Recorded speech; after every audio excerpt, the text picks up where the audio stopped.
The waterfront is secure. That from local police as they prepare for thunder over Louisville on both sides of the river. We ask the citizens to let us know if they see anything suspicious or they see anything that has a potential to become violent. A man walks into a local business as it's being burglarized. Now he may pay with his life. I've made an adjustment to the rain chance on Thunder. Plus, I think we're going to see 80 degrees this weekend. When to expect that? Coming up next. Why those stick figure car stickers may make you an easy target for criminals. From Louisville, WDRB News at 4 starts now. Thanks for joining us today. I'm Elizabeth Woolsey. And I'm David Scott. We begin this afternoon with a WDRB News alert. A verdict has just been reached in the trial of two men accused of murder in the shooting death of a TARC bus passenger. Jurors found Jeffrey Kingdon guilty of murder, wanton endangerment, and tampering with evidence in the shooting death of 17-year-old Rico Robinson. Martin Keene was found guilty of complicity to manslaughter. This is surveillance video from that shooting 2 years ago that you just saw. The defense argued shots were fired in self-defense. However, prosecutors argued it was premeditated and a planned revenge killing because Robinson stole rent money from Keene and Kingdon. Lindsay Allen was in the courtroom as the verdict was read. She is getting reaction right now and will bring us more details as soon as she is available to do that. Our Gilbert Corsi is out live today following new developments in waterfront security as we head into Thunder. Within the last 30 minutes, a news conference was held regarding public safety. Gilbert, what is the latest information? David, Elizabeth, I can tell you that I stepped out of this press conference in just the last 5 minutes. All the stakeholders on Thunder Security have come here to the Metro Safe Emergency Operations Center to demonstrate the new surveillance system at Waterfront Park. Take a look at some video here. From what I saw of the demonstration, these new cameras can shoot from Waterfront Park all the way across to the Indiana side of the river with picture-perfect clarity. Of course, these cameras follow the gang violence downtown last month. A mob of 200 teens attacked innocent people at random. In the days after the incidents, Mayor Greg Fisher said the city would spend $227,000 to buy 24 cameras for the waterfront. Today, he says there are actually 28 cameras, and they are up and operational now in time for Thunder. Leaders expect more than 500,000 people at Louisville's waterfront to enjoy the annual fireworks and air show. You can hear the cranes going over our head right now as practice continues.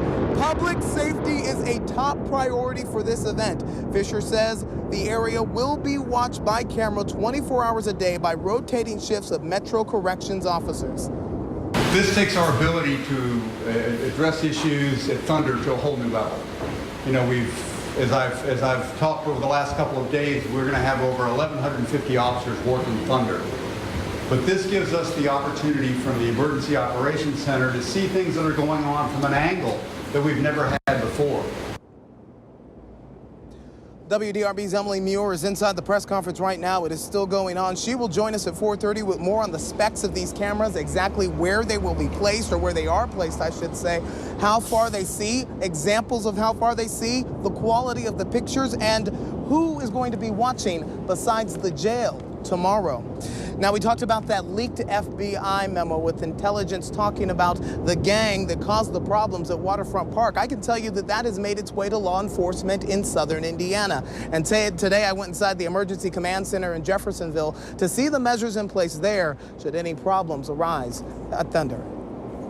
It's absolutely awe-inspiring being this close to it. Thunder's best flight smiled down on Mike Tanner's front door. That's why we call it Thunder, because of the noise of the people coming down the street at 7 a.m. Living just a few feet from Ashland Park, Tanner's come to expect his annual neighborhood expansion. He says he can watch 100,000 people without ever leaving his living room. And as you can see, we've got law enforcement is here already. It's reassuring for the Clarksville resident, especially after the headlines of gang violence at Louisville's waterfront. Clark County safety leaders will be in direct communication with the Metro Command Center should any problems cross either side of the river. We're basically treating this as what we call Thunder City. So separate from the normal operations, we are staffing for this. So we treat this as a whole city by itself. Thunder City will be the event management hub, bringing Southern Indiana Police, Fire, and EMS all under the same roof. It's set up specifically for this day. Jeffersonville's pumped in its own surveillance feeds. giving 10 different camera angles on crowds in and along Riverside Drive. Good, we got Market Street. Meanwhile, Indiana State Police will manage 250 local, state, and federal officers from the 2nd Street Bridge. We're going to be combining together, obviously, to have traffic control, foot patrol. We're going to have officers just setting surveillance. We're going to have the Indiana State Police is going to have a bomb squad. And we're also going to have aircraft up in the air. We're going to be monitoring things from the sky.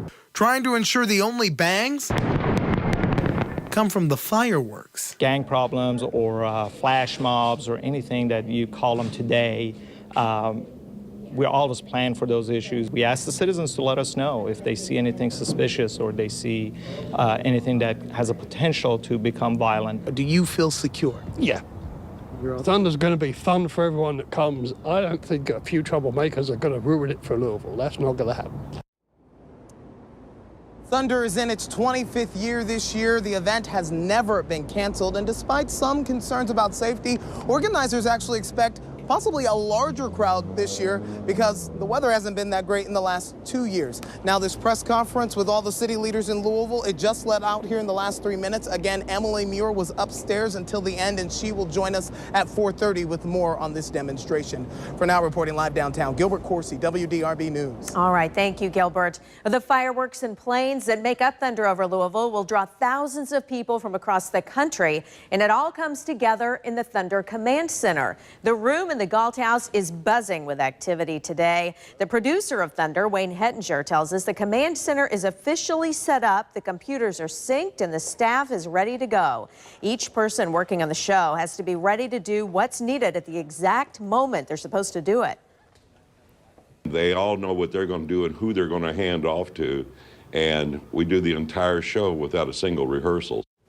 The air show starts at 3. The fireworks follow at 9:30. And there are some restrictions on what you can take to Thunder over Louisville. No tents or canopies. You cannot reserve your space with tape or rope. No glass bottles or alcoholic beverages are allowed. Do not bring bikes, skateboards, or skates, and be sure to leave your pets at home. You can bring picnic blankets and lawn chairs. Plastic bottles and food are allowed, as well as coolers everywhere but the chow wagon. And due to increased security, people and bags may be searched. We have a complete list right now on our website, WDRB.com. If you missed something, just click on the button. An investigation is underway after police say a man was assaulted this morning inside the business where he works. Authorities say it happened around 5 o'clock at Packaging Unlimited. That's at the corner of 12th and Kentucky Streets. Authorities say an employee in his 60s was taken to the hospital with life-threatening injuries. Nearby business employees say the man had been beaten. Police spent the morning combing the building for clues and talking with area businesses. Authorities are not releasing the man's condition. From more than 12 hours to just 1 minute, this is time-lapse video of the historic Milton-Madison Bridge slide. The new bridge is now resting on its refurbished permanent piers, but just because it's in place doesn't mean it's ready for drivers. Officials now need to weld, stripe, and align the road, and it could take longer than a week before it's back open to traffic. Crews say it all depends on construction. A troubled Louisville middle school will have a new leader next year. Officials with JCPS confirmed they will not appeal the recommendation by a state audit team to remove Myers Middle School principal Jack Baldwin. An audit in February found Baldwin lacked the leadership to improve the academically struggling school. He'll finish out the school year and will reportedly be working in human resources after that. One business is offering employees $5,000 to quit. Would you take the money and run? A couple of new businesses are getting ready to open here in downtown Jeffersonville. They'll have a dress rehearsal for Thunder. Mom, dad, kids, pets, why those popular car decals may make you a target for crime. Want more news? Anytime, anywhere, any device. WDRB News. Well, just about an hour ago, police gave us an insider's look at what they're doing to protect crowds this weekend. WDRB's Gilbert Coursey and Emily Muir are live at Metro Safe, where police and city leaders answered how they plan to do it. Good afternoon, guys. And that briefing came with a bold statement from Louisville's Police Chief Steve Conrad, guaranteeing that this surveillance system has made Thunder a safer event for tomorrow, Emily. Gilbert, we got to see the inside look. We saw 72 screens of these cameras that are all over downtown and the waterfront. They span from the Belle of Louisville and down past Tumbleweed to the U of L's Rowing Center. And the picture is high quality. It's in color. Some cameras can spin 360 degrees. We originally thought they'd put up 26 cameras, but they have put up 28 now. And the cameras can see about 30 yards, and they demonstrated how they can zoom in without losing any clarity. LMPD Chief Steve Conrad says with the installation of these cameras, the public should feel very safe at Waterfront Park. Metro Corrections has stepped up in a big way to allow us to begin monitoring these cameras along with other cameras on the network on a 24-hour, 7-day-a-week, 365-day-a-year basis. We did not have that capability before. The cameras were all recorded. We could bring them up for a special event like what you're seeing here. But this gives us the opportunity to monitor those cameras. The cameras have no audio. They are just a very clear picture. You know, Gilbert, we asked about privacy rights. An officer mentioned facial recognition. You can see people's appearances, but they don't have facial recognition. So they said that this is just for their staff to monitor for safety and crime reasons. 5 pictures at the Great Lawn, 10 on the Big 4 Bridge. Where are the rest? The rest, there's 28 total. The rest are scattered on Waterfront Park. So they said that the only parking lot without a camera right now is the purple lot, which is where all of those construction vehicles are being stored right now. Of course, we know the backdrop to these cameras downtown. Take a look at the pictures. It was that chaos that teenagers created on March 22nd. 22 incident reports, assaults, burglaries, criminal mischief, you name it. Really shocking this community to see what was happening at Waterfront Park. The FBI would offer some intelligence just this week, telling us that it was this Y&O gang, middle schoolers, heavily armed, and their words here, potentially crazy. Yeah, and they didn't really touch on the Y&O gang at this press conference. I think officials are really wanting to focus on, you know, all the work that they've put into this security system and looking ahead to the safety now and how they can prevent that to ever happen again. We talk about that FBI intelligence. It has made its way to the southern Indiana side of the river, and 250 state, local, and federal officers will be guarding Thunder in southern Indiana tomorrow. Indiana State Police has set up a command center on the 2nd Street Bridge.